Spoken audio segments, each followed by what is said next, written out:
Investigation of FIR number 162 of 2025 of Nagaon Police Station, a huge cache of explosive substances and chemicals were recovered. The recovery was kept securely in an open area of the police station.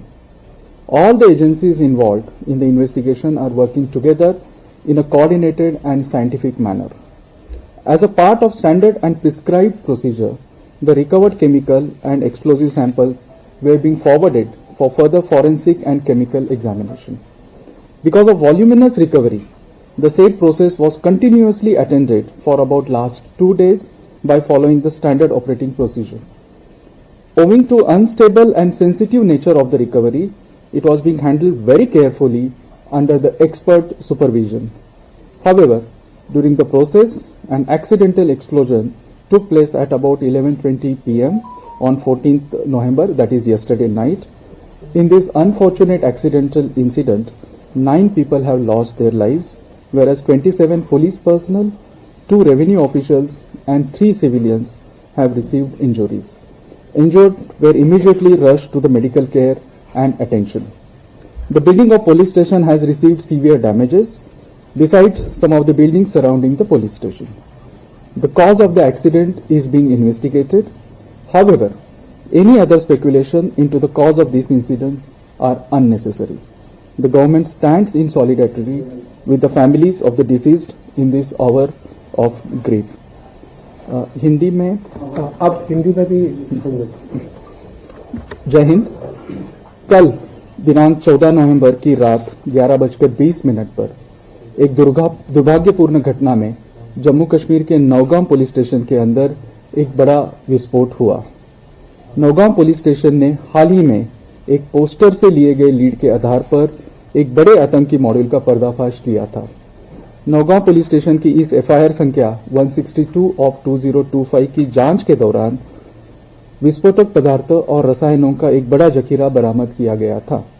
बरामद किए गए विस्फोटकों को लाकर police station Naugaon के खुले क्षेत्र में सुरक्षित रूप से रखा गया था। जांच में शामिल सभी एजेंसियां समन्वित और वैज्ञानिक तरीके से एक साथ काम कर रही है। निर्धारित प्रक्रिया के तहत बरामदित रासायनिक विस्फोटक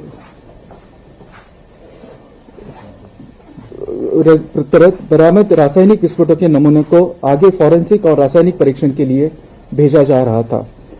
भारी मात्रा में विस्फोटकों की बरामदी के कारण पिछले 2 दिनों में यह प्रक्रिया एसओपी के तहत लगातार जारी थी। विस्फोटों की अस्थिर प्रकृति के कारण इसे एक्सपर्ट निगरानी के तहत सावधानी पूर्वक संभाला जा रहा था। हालांकि उसी के दौरान 14 नवंबर 2025 यानी कि कल रात को लगभग 11:20 अचानक एक्सीडेंटल विस्फोट हुआ। इस दुर्भाग्यपूर्ण घटना में 9 लोगों की मृत्यु हो गई और 27 पुलिसकर्मी, 2 राजस्व अधिकारी और 3 नागरिक घायल हुए। घायलों को तुरंत चिकित्सा उपचार के लिए भेजा गया है। पुलिस स्टेशन की बिल्डिंग को गंभीर क्षति पहुंची है। इसके अलावा आसपास की इमारतें भी क्षतिग्रस्त हुई हैं। घटना के कारणों की जांच की जा रही है। इस घटना के कारण की कोई अन्य अटकलें अनावश्यक है। सरकार दुख की इस घड़ी में मृतकों के परिवार के साथ एकजुटता के साथ खड़ी है। जय हिंद। धन्यवाद। आप सुन रहे थे प्रशांत लोखंडे को, गृह सचिव, संयुक्त सचिव हैं गृह मंत्रालय में, जम्मू कश्मीर के इंचार्ज भी हैं, लेकिन इसके साथ साथ ये भी बता रहे थे कि नौगाम धमाके में 9 लोगों की मौत हुई है। जो पूरा धमाका है वो दुर्भाग्यपूर्ण है, पर उससे ज्यादा महत्वपूर्ण बात कि जांच के दौरान ये धमाके हुए हैं और इसमें किसी भी तरह की टीका टिप्पणी करने का कोई मतलब नहीं है। जांच के दायरे में है ये धमाके।